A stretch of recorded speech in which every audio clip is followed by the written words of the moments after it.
Good morning, Madam DA. Thank you for gracing us with your presence among your busy schedules. We are the BR.A.V.E. Interns for this summer, which stands for the Bronx Residents Against Violent Encounters. My name is Dawson Gaunu. I'm going to be a freshman at City College of New York. My name is Farah. I'm currently enrolled in John F. Kennedy and will be going to St. Jean Baptiste. My name is Benaya. I go to University Heights High School. My name is Erica. I go to Marie Curie High School. All right. Well, thank you for having me. It's a pleasure to have you here with me this summer. I hope you enjoyed your summer. And I think that with this conversation, you'll learn a little bit more about me, and I will certainly know more about you. All right? Thank you. Let's begin. I'm looking forward to it. My first question is, what is the biggest community safety for the youth in the Bronx right now? The biggest challenge to public safety for our youth, I think, is the proliferation of guns in the Bronx. This morning, yet another teen was shot in the head and killed by a gun. This is the third one this week. We had 3 shootings, Monday, Tuesday, and Wednesday, of accidental discharges or whatever. We're looking into it, but 3 young people, 2 of which were killed because they had access to a gun. So I think the accessibility of guns is the biggest problem. We're talking about young people who are not old enough to vote, to drive, to drink, to smoke, but yet and still they have guns. So I think that is right now the biggest public safety challenge that I see. And what are you doing in these neighborhoods to prevent the violence? And are there any resources or programs to prevent it among the youth? Well, there's a lot of things that this office is doing. One is having you here, having my interns here, which is such a pleasure because I get to hear firsthand from you what the issues are, how you think that I could best address them, and for you to be those ambassadors to go out into the community and spread the word about what this office is doing to save young people. Many times I go into meetings in the community and they're always telling me, you gotta do something with our kids, and they have nothing to do, or what are you doing about our kids or whatever. And they're yelling at me about that, but in those rooms are never the young people that they're talking about. So one of the problems is, one, those community members talking about kids in their community that obviously they don't even speak to, right? And then 2, we're having meetings about youth and youth are not in the meetings. So that's why I decided to start a youth advisory council where I bring in young people from the Bronx that do that, advise me, tell me what the issues are. And at the same time, we teach them about the system, about their communities, about their neighborhoods, because so many of them don't know beyond their block. And you all probably have experienced that, and hopefully being here this summer, now you know a lot more than about the Bronx than you did before. So the Youth Advisory Council does that. It runs from October to May, and it's on Saturdays, and they meet, and they've done tremendous things. And now we had 3 cohorts of it. This is going to be the 4th one, but this time they're going to get to continue. So those who were there before that want to go on to continue to serve are going to be able to come back. And hopefully you all will get an opportunity, if you want to join, to be a part of it too. So I have the Youth Advisory Council. The other thing that I did was I started a Youth Justice Bureau.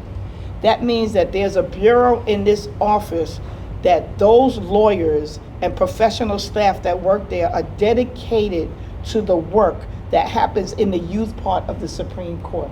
That means young people ages 16 and 17 who are called adolescent offenders, when they get in trouble and arrested, there's a particular part in the Supreme Court that deals with them. So now I made a bureau that goes along with that. So all the lawyers there are trained in youth justice, trained in the science of the youth brain, really familiar with community-based organizations that are out there, treatment needs of young people, all of those things geared toward us deciding how we go about the prosecution or handling the investigation of crimes that have been committed by those young people. So I make sure, I do that.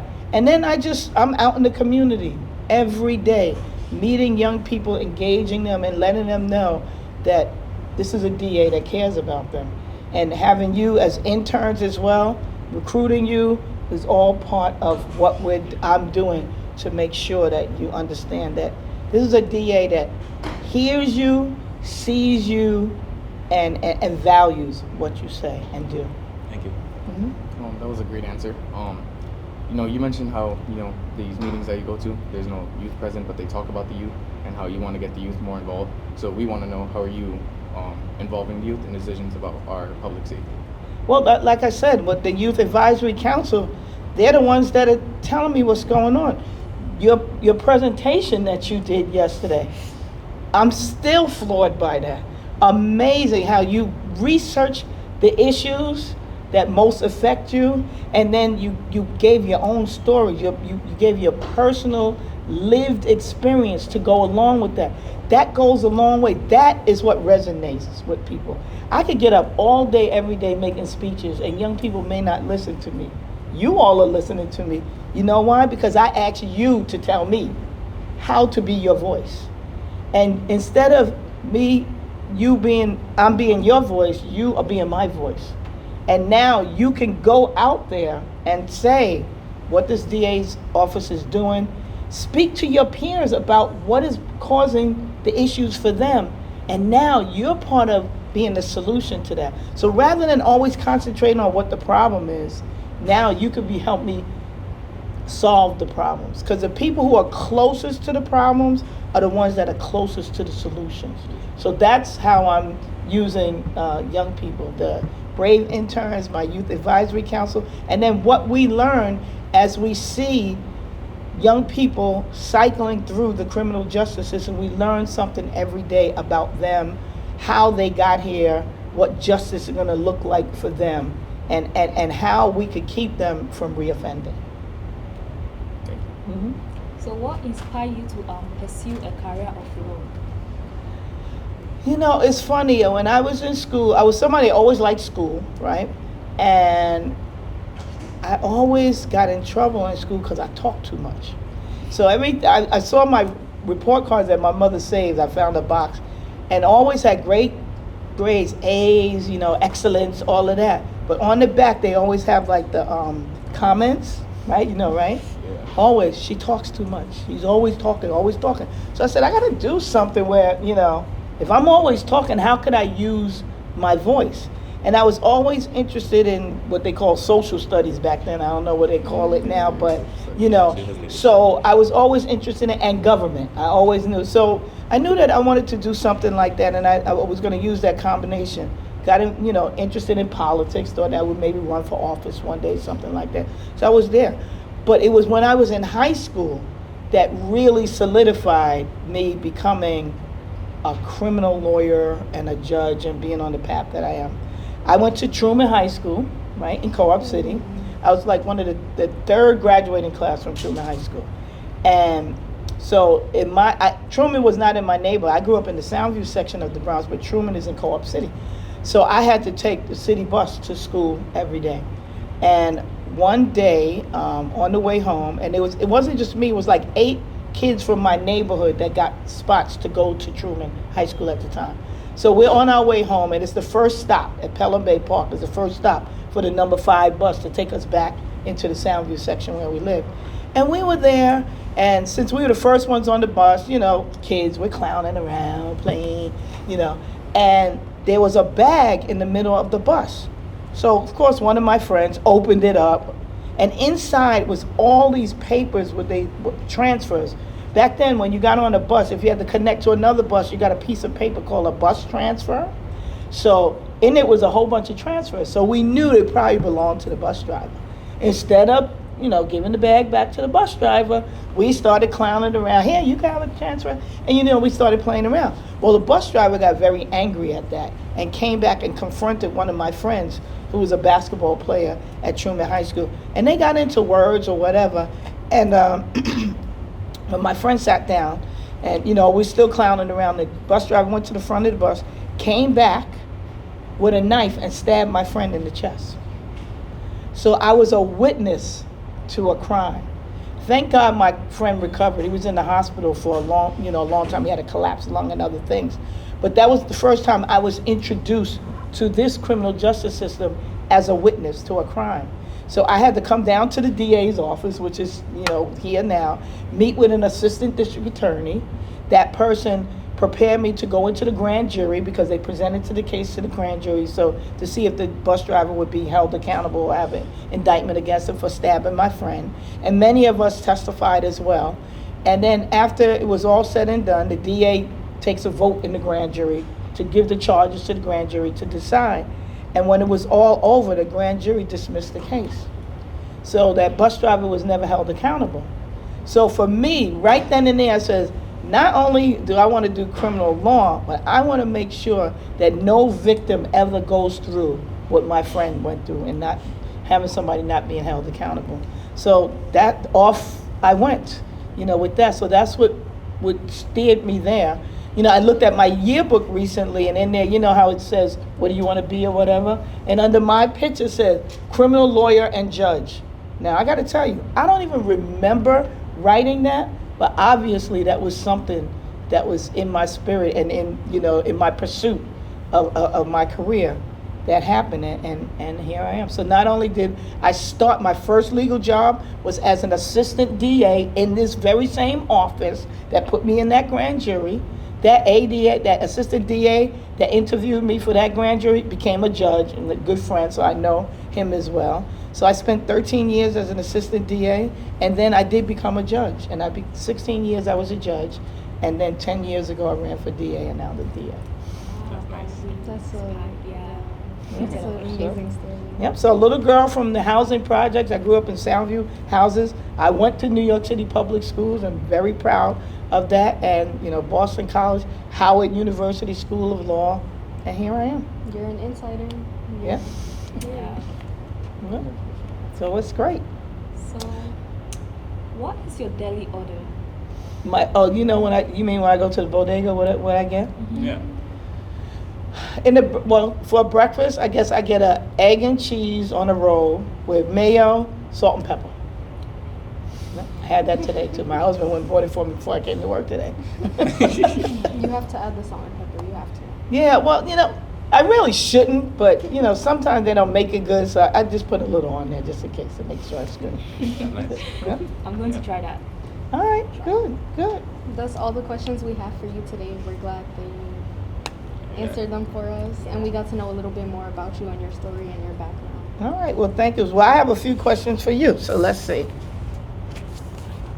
Now, I guess you all will decide who wants to answer. You all can ask. So what safety concerns do you have living and going to school in the Bronx? Let me start with you. I'll start on this side. Okay, so when I came to the Bronx, right? You got to speak up. Okay, so when I was going to school, I was scared the road because it was quiet. I was scared that someone will show up to either shoot me or kill me. And even in my school, I was even scared to even talk to my friends. So I was not a socialized person. Mm-hmm. I was safety.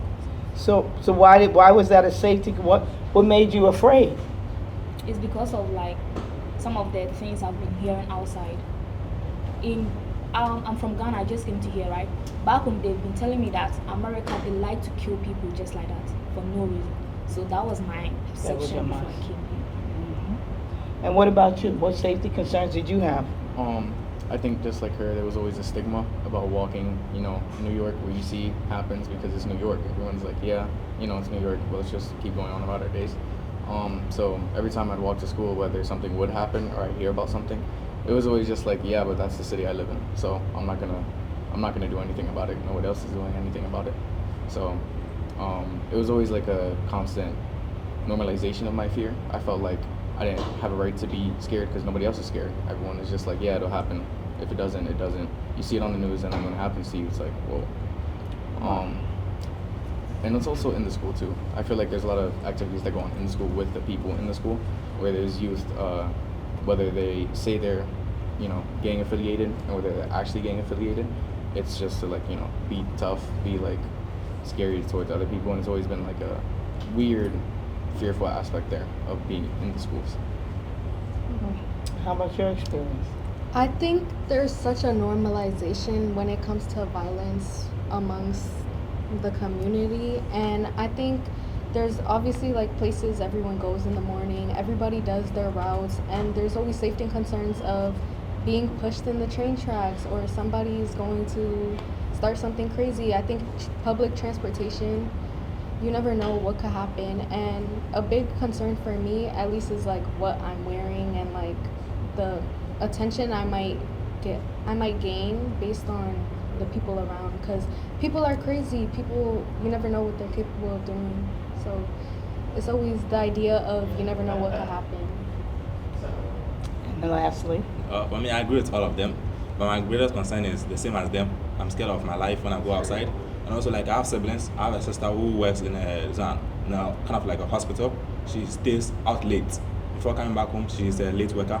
I'm scared for her life. My father also works late, so I'm so scared for him as well. I'm scared for my whole family. And another one is I'm scared of people being scared of me, just because of the way I look. Like most of the people in a gang are black, and also I'm also scared of people who are also black. Like I'm kind of scared of people who look just like me sometimes. So I can't really be like I'm fear of the stigma that I'll receive just because I'm young and black. So people might think that I'm in a gang. So I don't really want to have that kind of perception. wow. Okay. Thank you for sharing that. What do you think would make our community safer? Well, you talked a lot about involving the youth in these decisions. I think another thing that will make the youth safer is community safer is to make more programs more visible for the youth. Like they need to know that a lot of opportunities exist, because most of them don't know that these opportunities exist. I didn't really know that there's something called a BR.A.V.E internship, which involves the youth. I didn't even know the Youth Advisory Council. So I think that if you make it visible for the youth to see that there are a lot of opportunities ahead of them, instead of going to their gangs, being affiliated with things that they should not be affiliated with, they need to know that they have people having their back, like when something happens. I think that's what will really make our community safer, because the youth are the ones who are most involved in this things. So they need to have opportunities. They need to know that these opportunities exist. They need to know that you and other people in this office have their backs. I think there also needs to be some healing within like the government and like the NYPD. I think a lot of high schoolers have a very strong opinion when it comes to, not even high schoolers, more specifically the youth. They have a strong opinion on NYPD, and they think there's nobody in their corner, there's nobody that's there to actually protect them. And I think activities like National Night Out, where we were interacting with the NYPD and we were seeing what they really do and the different units that they have and the opportunities, something like that would really spark everyone's eye and really see what they're capable of doing besides violence. Okay, so I'll add on to what Dawson said.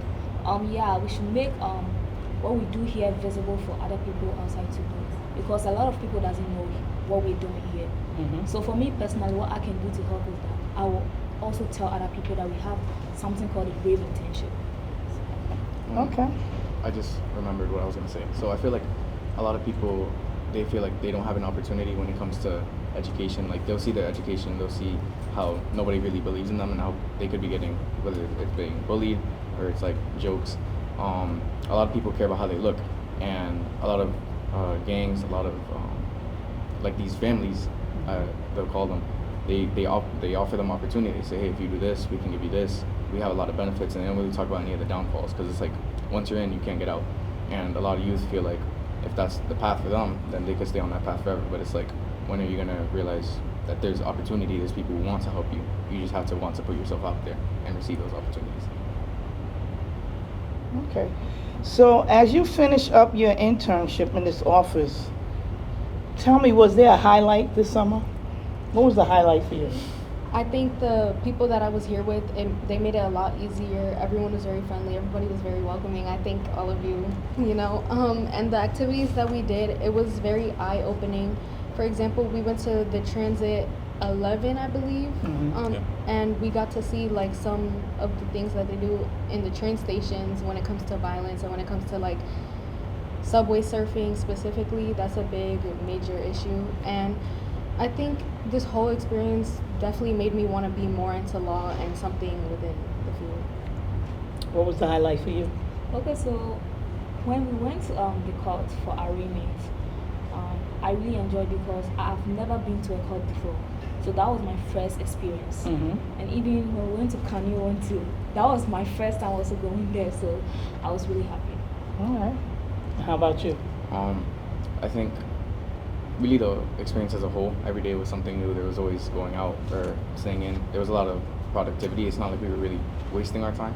And the environment, like Farrah said, the people that were here, everyone else that we were talking to, they were just awesome people. Jeffrey and Nina, they were kind of like our father and mother behind the program, and they were really awesome people.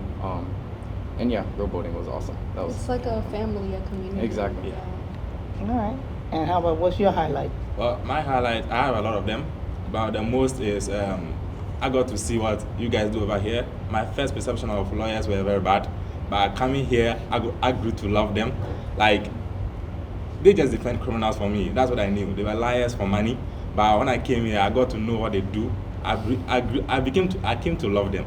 Like, they help us, like, and there are a lot of things they go through in order to help us. So my highlight was getting to have a new perception of law, even though I don't want to be in law. I know, because you're gonna be a doctor. You're gonna help the lawyers. Right? Yeah, so You're gonna help with all this violence, and somebody gets hurt. You're gonna be the doctor. Yeah, That's so right. my highlight is I got to love the lawyers. I got to have a new perception of lawyers. All right, very good.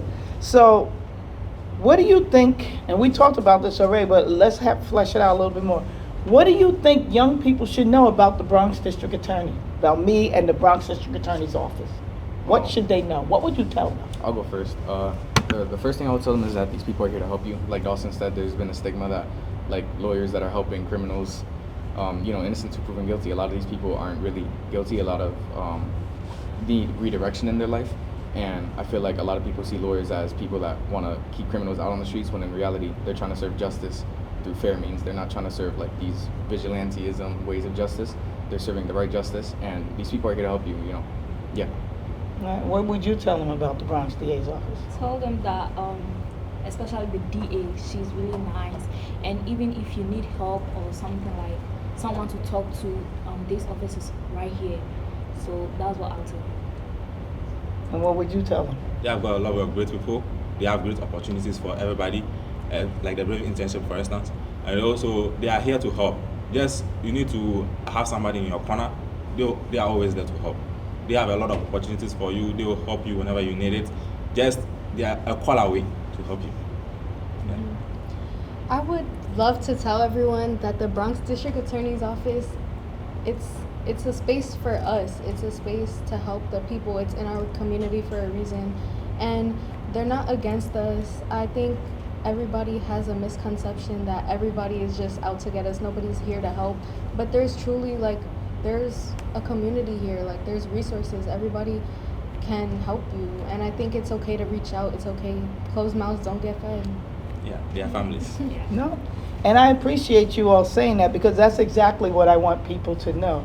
That this is a safe space for young people, that this is a place, if you have nowhere else to go and you're dealing with the trauma of seeing what you see in our communities, or if you experience something personally that you need to tell somebody and you're afraid, if you want to help a friend that you know is going in the wrong direction and needs some help or whatever, this is a place where you could trust people to listen to you, to value what you say, and to give you the help that you need. So I hopefully I'm hitting my mark with that, but Yeah. that's exactly what I want people to know, that this is not about just throwing people in jail. This is about helping people on every single way that we can.